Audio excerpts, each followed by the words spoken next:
আমার diary channel with another new recipe. এতগুলো পটল চলে এসছে। আজকে রবিবার, ভাবছেন কি করবেন, তাই তো? রবিবার দিন আবার পটলের তরকারি, বাবা, ভালো লাগে না। তাই চলুন ঝটপট একটা রান্না আমি আপনাদের শিখিয়ে দিচ্ছি। দেখছেন আমি খোসা একটু একটু রেখে খোসাটা কেটে নিয়েছি। আর এই দেখুন মুখের দুদিকটা আমি চৌকো চৌকো করে কেটে নিয়েছি, যাতে কিনা মশলাটা খুব ভালো করে এর মধ্যে ঘুরে যায়। এর মধ্যে দিয়ে দিচ্ছি পরিমাণ মতো একটুখানি হলুদ।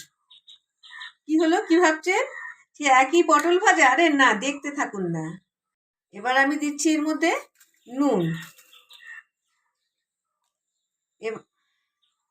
এর মধ্যে দিয়ে দিচ্ছি এই 1 চামচ মতো সর্ষের তেল। দিয়ে এগুলো সব দিয়ে খুব ভালো করে আমি এখন মাখিয়ে নিচ্ছি। সর্ষের তেলটা খুব বেশি দিইনি আমি, কিন্তু দেখেছেন আপনারা, অল্প তেল দিয়েছি। মাখা হয়ে গেছে।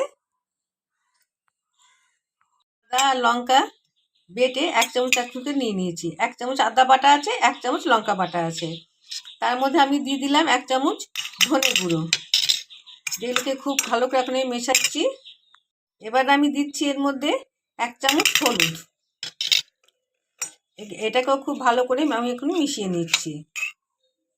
এই মশলাটার মধ্যে দিয়ে দিচ্ছি 1 চামচ কাশ্মীরি লঙ্কা।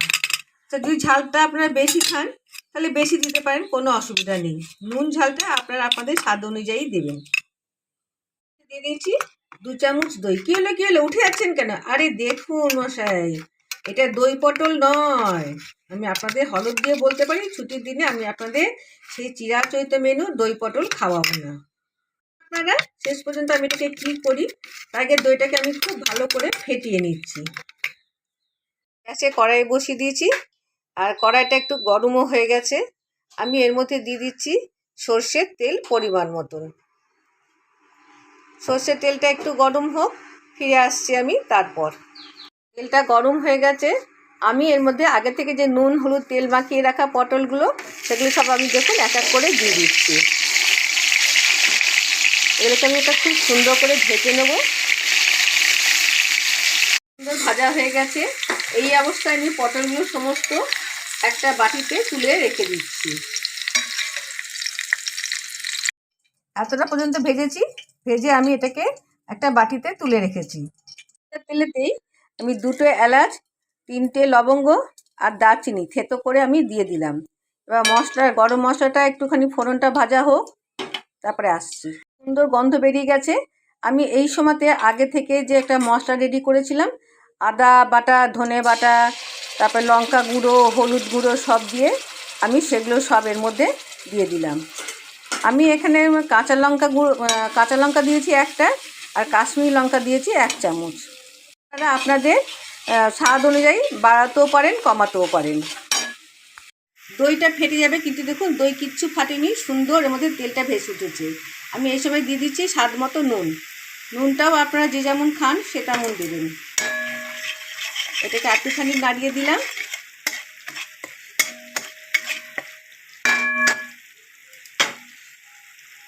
আপনাদের ধোঁয়াশা কাটলো না? না এটা দই পটল না কি হচ্ছে?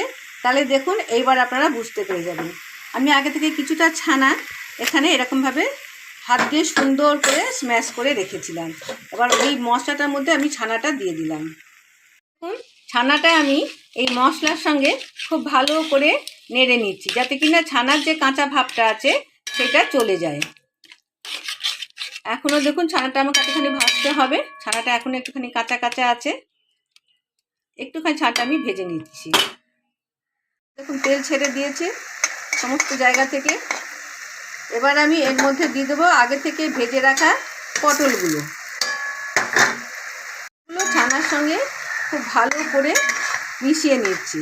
মশলা, পটল, ছানা সব একসঙ্গে মিশে যাবে। দেখলেন তো, এটা দই পটল নয়, এটাকে পটল ছানাও বলতে পারেন আপনারা। দিয়ে দিচ্ছি মশলা ধোয়া বাটির জলটা। আমাদের মা দিদিমারা বলতো এই মশলা ধোয়া বাটির জল বা খুন্তি ধোয়া জল দিলে নাকি রান্নার টেস্ট খুব বেড়ে যায়। আমিও ঠিক সেটাই চেষ্টা করছি। রান্নাটাও অনেক দিনে পুরনো। দেখুন আমি জল দিয়ে গ্যাসের ফ্লেমটা একদম কমিয়ে দিয়েছি, ফলে ওপরে দেখুন তেলটা ভেসে উঠেছে। এবার আমি এখানে দিয়ে দিচ্ছি অল্প করে মিষ্টি, কারণ রান্নাটা একটু মিষ্টি মিষ্টি হবে খেতে। আমি এখানে দিলাম স্টিভিয়া। হচ্ছে যে স্টিভিয়া অল্প লাগে, প্লাস স্টিভিয়াটা হার্টের জন্য খুবই ভালো, হার্ট হেলথ সবের জন্যই খুবই ভালো, আর চিনির থেকে স্টিভিয়া ভালো, এইটাই আর কি বলার উদ্দেশ্য।